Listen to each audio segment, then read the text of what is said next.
আপনার কপালে আপনার ভাগ্যে যিনি আছেন তার জন্য সবটুকুন ভালোবাসাকে আপনি জমিয়ে রাখবেন। আপনি জানেন আপনার জীবনে, বৈবাহিক জীবনে একজন সঙ্গিনী আসবেন, এটা এক্সপেক্টেড।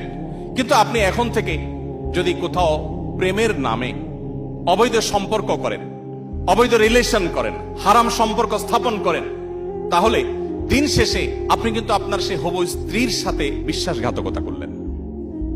একজন নারী হিসেবে আপনি যদি কোনো ছেলের সাথে অবৈধ সম্পর্ক করেন জাস্ট সময় কাটানোর জন্য, জাস্ট টাইম পাস করার জন্য, তাহলে আপনি আপনার সে হবু স্বামীর সাথে বেঈমানি করলেন, আপনি তার সাথে বিশ্বাসঘাতকতা করলেন।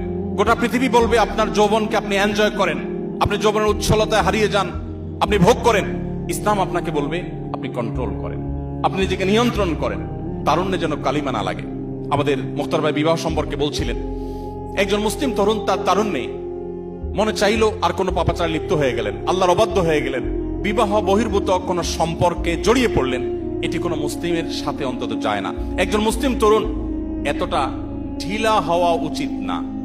যেখানে খুশি সেখানে তিনি কাত হয়ে গেলেন, সেখানে তিনি এঙ্গেজ হয়ে গেলেন, নত হয়ে গেলেন, এটা মুসলিম তরুণের সাথে অন্তত যায় না।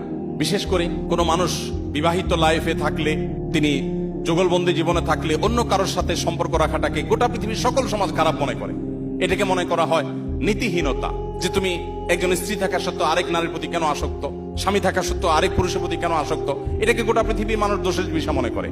নবী করিম সাল্লাল্লাহু আলাইহি ওয়াসাল্লাম যে জীবন দর্শন আমাদেরকে দিয়ে গেছেন সেটা এর চাইতে আরো কয়েক ধাপ এগিয়ে।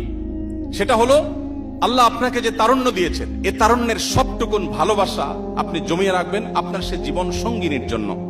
যেই যুবক তার তারুণ্যকে, তার যৌবনের চাহিদাকে কন্ট্রোল করতে পারে না, নিয়ন্ত্রণ করতে পারে না, তার চরিত্রকে হেফাজত করতে পারে না, তার সম্ভ্রমকে সংরক্ষণ করতে পারে না, এই যুবক আব্দুল্লাহ ইবনে ওমরের উত্তরসূরি হতে পারে না, এই যুবক ওমর রাদিয়াল্লাহু তাআলার উত্তরসূরি হতে পারে না, এই যুবক মুহাম্মদ সাল্লাল্লাহু আলাইহি ওয়াসাল্লামের অনুসারী হতে পারে না, এই যুবক কখনো আব্দুল্লাহ ইবনে মাসউদের অনুসারী হতে পারে না, এই যুবক সেই সকল সাহাবীদের অনুসারী হতে পারে না যেই সাহাবীরা মক্কার যাযাবর থেকে অর্ধ পৃথিবীর বাদশাহী করেছেন। আপনি তাদের অনুসারী, সেই নবীর উম্মত যে নবী তার যৌবনকে হেফাজত করেছেন এবং হেফাজত রাখতে বলেছেন। অতএব এই সংগ্রামে আমাদেরকে জিততে হবে এবং জয়ী হতে হবে। আল্লাহ তাআলা আমাদের সবাইকে সেই তৌফিক দান করুন।